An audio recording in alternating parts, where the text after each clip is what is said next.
Searching for a better life. Around 8,000 migrants crossed from Morocco into Ceuta, a small Spanish enclave on the northern tip of Africa, early in the week.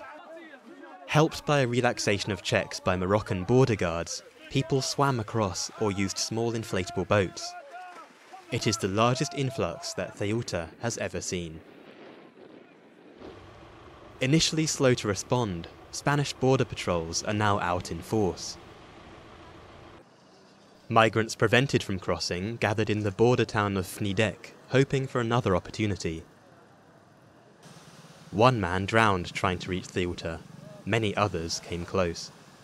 But they say it's worth the risk. No, I'm not afraid. If I stayed here, I would be afraid. I have to leave to save myself. When you have no money to spend, you have to pay your rent and you have to take care of your children and parents. There's no room for fear. Spain sent 200 additional guards to the zone and deployed armoured vehicles on the beaches. The influx worsened tensions between the two countries. Defence Minister Margarita Robles accused Morocco of aggression and blackmail. Spain has already sent back 5,600 migrants. Ceuta is one of just 2 land borders between Africa and the European Union.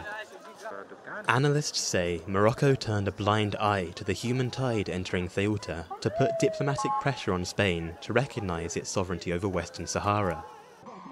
Spain has provided medical care for the leader of a Western Sahara independence movement who is ill with COVID-19.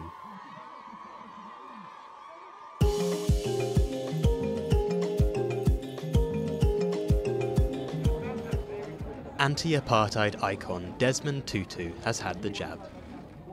The 89-year-old Archbishop Emeritus was among the first beneficiaries as South Africa launched a mass campaign targeting the over 60s.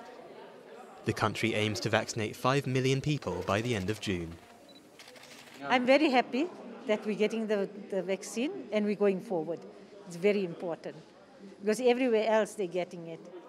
South Africa is racing to make up for lost time. It is the hardest hit in Africa by the pandemic, with more than 1.6 million cases and 55,000 deaths according to recorded figures. But so far, its stop-start vaccination campaign has reached just 1% of its population, most of them health workers. The country sold its 1 million doses of AstraZeneca to the African Union after studies cast doubt on the shot's effectiveness against a local variant. The Johnson & Johnson vaccine was put on hold for 2 weeks amid concerns over blood clots.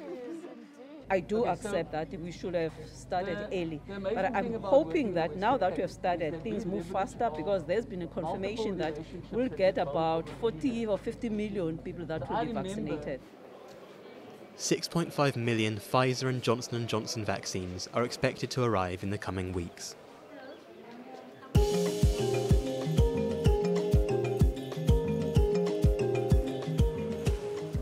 African leaders and global financial institutions gathered in Paris this week. Their goal?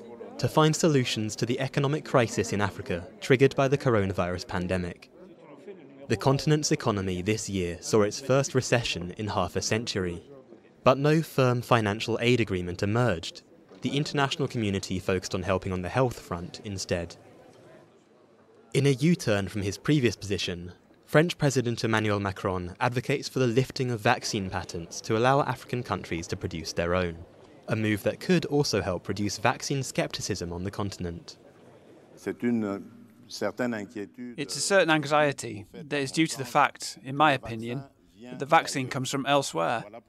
That's why it's necessary to aim for vaccine production in Africa. Eager to show France's influence beyond its former colonies, ahead of the summit, Macron announced the cancellation of almost $5 billion in debt owed by Sudan, a gesture that left Sudanese Prime Minister Abdallah Hamdok feeling optimistic. We will be able to create the jobs that will respond to the aspiration of the young people, men and women who took to the street slightly over 2 years ago. And I'm sure with this type of engagement, I guess the Sudanese people are moving in the right direction with the support of our partners and friends. So thank you very much, Mr. President. Thank you.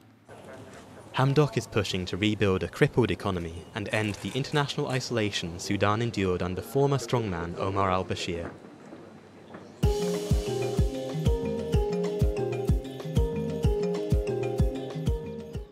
Esther Wanjiru started using heroin at 16 after her baby died of yellow fever. Today she barely survives in the low-income area of Kawangware in Kenya's capital Nairobi, but she needs 5 to 10 fixes a day. I'm a heavy junkie. A single dose costs 120 Kenyan shillings or just under €1. But Esther does not have money, so she turned to prostitution to fund her addiction.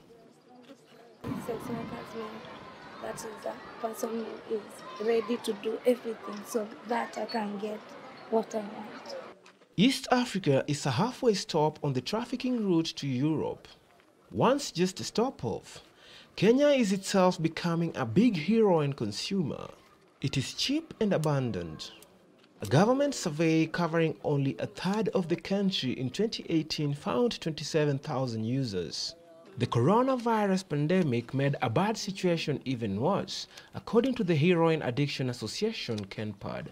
I can assure you the number is growing because now of also the situation of COVID. There's depression, people are kind of confused from the beginning when COVID came. People started with alcohol, people lost jobs. So all that, when you put it together, you find the long results is getting themselves into drugs. 40 tons of heroin pass through Kenya each year.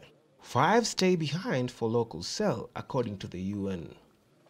To combat the issue, Kenya has expanded access to methadone, a heroin substitute which treats withdrawal symptoms and helps addicts to wean themselves off the drug.